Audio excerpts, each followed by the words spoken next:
समर्थ. तुम्हा सर्वांचं आपल्या चॅनलमध्ये खूप खूप मनापासून स्वागत. आषाढ महिना अगदी 10 दिवसांवर राहिलेला आहे. लवकरच श्रावण महिना सुरू होणार आहे. आता ह्या संपूर्ण आषाढ महिन्यामध्ये काय काम होते जे आपल्याला करायचे होते. आता आषाढ महिना म्हटलं तर खरं तर सणवार सुरू होता. त्याच्यामध्ये एकादशी आली, त्याच्याबरोबर गुरुपौर्णिमा आली. या संपूर्ण आषाढ महिन्यामध्ये ना गुप्त नवरात्र सुद्धा होती. आपण काय करतो, फक्त शारदीय नवरात्र आणि चैत्र नवरात्र साजरी करत असतो. गुप्त नवरात्र आपण साजरी करत नाही. पण या आषाढ महिन्यामध्ये गुप्त नवरात्र होऊन गेलेली आहे. बऱ्याच वेळा असं ऐकलं आहे की आषाढ महिना लागला आहे तर चला मूळ पीठावर जाऊ, आपण आपल्या कुलदेवीची सेवा करू. जो काही कुलदेवीचं मानपान आहे ते करत असतो. आणि हा संपूर्ण आषाढ महिना हा जरी मरी आईसाठी किंवा साती आसरांसाठी समर्पित असतो. बऱ्याच वेळा आपण हे सुद्धा ऐकलं आहे की संपूर्ण आषाढ महिन्यामध्ये आखाड तळायचा असतो. आखाड तळणं म्हणजे काय, तळून देवीला नैवेद्य दाखवायचा असतो. आपल्या लेकरांबाळासाठी सुद्धा ते खूप चांगलं असतं. आता या संदर्भातली माहिती ना आज आपण बघणार आहोत.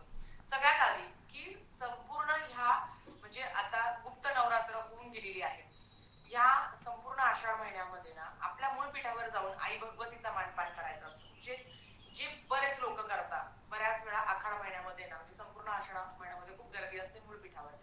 आता ते जर आपल्याकडनं शक्य नसेल तर काय करू शकता, तुमच्या जवळपास तुमच्या कुळदेवीचं मंदिर असेल आणि अर्थात तुम्ही मूळपीठावर जाऊन जर सेवा केली तर अति उत्तम, पण नाही शक्य तर जवळपास देवीचं मंदिर असेल तर जाऊन देवीची ओटी भरा, देवीच्या नावे सवाष्णी जेव घाला. प्रत्येकाच्या घरात एक पद्धत असते, जे तुमच्या घरात असेल की नाही माहिती नाही, की संपूर्ण आषाढ महिन्यामध्ये घरातील कोणीतरी व्यक्ती मूळपीठावर जाऊन देवीचं मानपान करत असतो, देवीचं दर्शन घेत असतो.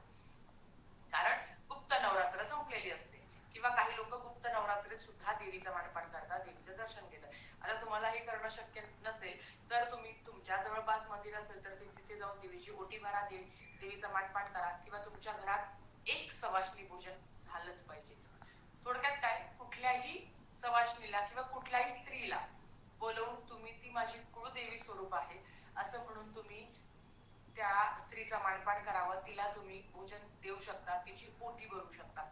देवीची पण ओटी तुम्हाला या महिन्यात भरायची आहे. तुम्ही घरातही भरली तरी चालेल, मूळ पीठावर जाऊन भरली तरी चालेल, नाही तर मग तुम्ही तुमच्या जवळपास मंदिर असेल तर तिथे जाऊन ओटी भरली तरी चालेल. या संपूर्ण आषाढ महिन्यामध्ये ना एकदा तरी श्री दुर्गा सप्तशती ग्रंथाचं पारायण करायचं असतं. आता काय झालं ना, गुरुपौर्णिमा म्हटल्यावर गुरूंची सेवा जास्त झाली. बऱ्याच घरात बऱ्याच केंद्रात दुर्गा सप्तशती पाठ सुद्धा झाले.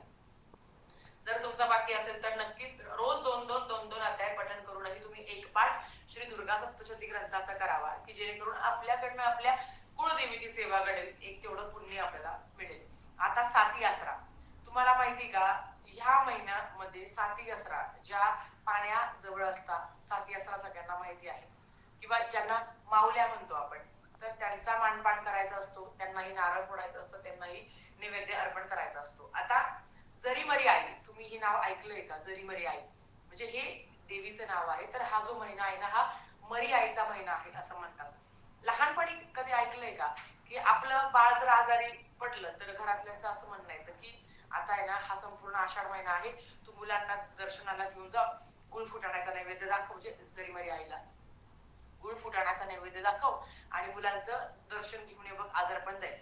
आता ही श्रद्धा अंधश्रद्धा माहिती नाही, पण या संपूर्ण आषाढ महिन्यामध्ये ना असं एक असतं की तुमच्या घरात लेकर बाळ आहे ना, तर त्यांना सुखात राहावं, त्यांनी आजारपण येऊ नये म्हणून मरी आईचा मानपान करायचा असतो, जरी मरी आईचा मानपान करायचा असतो. काहीच नाही, वरण भात. आता प्रत्येक समाजामध्ये प्रत्येक गावामध्ये वेगळी वेगळी पद्धत आहे. काही गावामध्ये कुळदेवीला नैवेद्य दाखवला जातो संपूर्ण आषाढ महिन्यामध्ये, काही ठिकाणी जरीमरी आईला नैवेद्य दाखवला जातो, त्याच्याच बरोबर म्हसोबा महाराजांनाही नैवेद्य दाखवला जातो, तेही तेवढंच महत्वाचं आहे, ते पण मी तुम्हाला नंतर सांगेन. काही ठिकाणी माता लक्ष्मीला नैवेद्य दाखवला जातो, तर काही ठिकाणी ग्रामदैवतला नैवेद्य दाखवला जातो. तुमच्याकडे जी पद्धत आहे ना ती तुम्ही करावी. आता तुम्ही म्हणालताय की आमच्याकडे जरीमरी आईला तर काही नैवेद्य दाखवलं जात नाही, की आमच्याकडे ती पद्धत नाही आहे, तर तुमच्याकडे जी पद्धत आहे ना ती तुम्ही करावं. आता एक सवाष्णी जेव घातली किंवा तो नैवेद्य केला, आपण काय करतो ना, मी तुम्हाला सांगते, सासूबाई करताना पण सासूबाई निघली तर त्यांच्या लेकरांना कामाला येईल ना, तुम्हालाही लेकर आहे तर ते करा. आणि खरं सांगते ही पद्धत आहे, काही ठिकाणी असेल किंवा काही ठिकाणी नाही आहे माहिती नाही, पण ही पद्धत आहेच. मग काय करायचं असतं, वरण भात करायचा, मेथीची भाजी करायची असते, गोड पुऱ्या ज्याला आपण दशम्या करतो ना त्या पद्धतीने पुऱ्या करायचा, खीर करायचं, काहीतरी तळणीचं, मग म्हणजे तळणीचा नैवेद्य, आखाड तळणं म्हणजे काय, तळण्याचा नैवेद्य दाखवायचा असतो. आणि आजकाल असं झालंय की मंदिरात जाऊन ते म्हणतात तिथेच नैवेद्य दाखवा आणि तुम्ही नैवेद्य घेऊन या. असं पण म्हणजे आजकाल असंच झालं आहे. पण काही काही ठिकाण आहे की तिथे देवी आईला नैवेद्य ठेवल्या जातो, गुळ फुटाण्याचा नैवेद्य दाखवला जातो आणि त्याच्याबरोबर जो दही आणि भात आहे त्याचा पण नैवेद्य दाखवला जातो. तुमच्याकडे काय पद्धत आहे ना ते तुम्ही करा, पण ही फक्त आठवण करून देते आहे की हा महिना संपल्यावर परत आपल्याला ह्या सेवा करायला जमत नाही, म्हणून जेवढे दिवस उरले आहे ना तेवढ्या दिवसात हे सगळे काम तुम्ही उरकून घ्या. कारण श्रावण महिना सुरू होत आहे, त्याच्या आत तुम्हाला सगळं करायचं असतं. आता जरी मध्ये आईचा नैवेद्य झाला, त्याच्याबरोबर बरोबर म्हसोबा महाराजांचा नैवेद्य असतो. आखाड म्हटलं ना तर मांसाहाराचं जेवण असतं. खरं तर म्हसोबाला किंवा कुठल्याही देवाला बळी दिल्या जात नाही. म्हसोबाला फक्त दही भाताचाच नैवेद्य दाखवला जातो. काही ठिकाणी लिंबू ठेवलं जातं, काही काही ठिकाणी अंड वगैरे ठेवतात. ते काय चुकीचं बरोबर आहे माहिती नाही, ती त्यांची श्रद्धा आहे, ते त्या पद्धतीने करतात.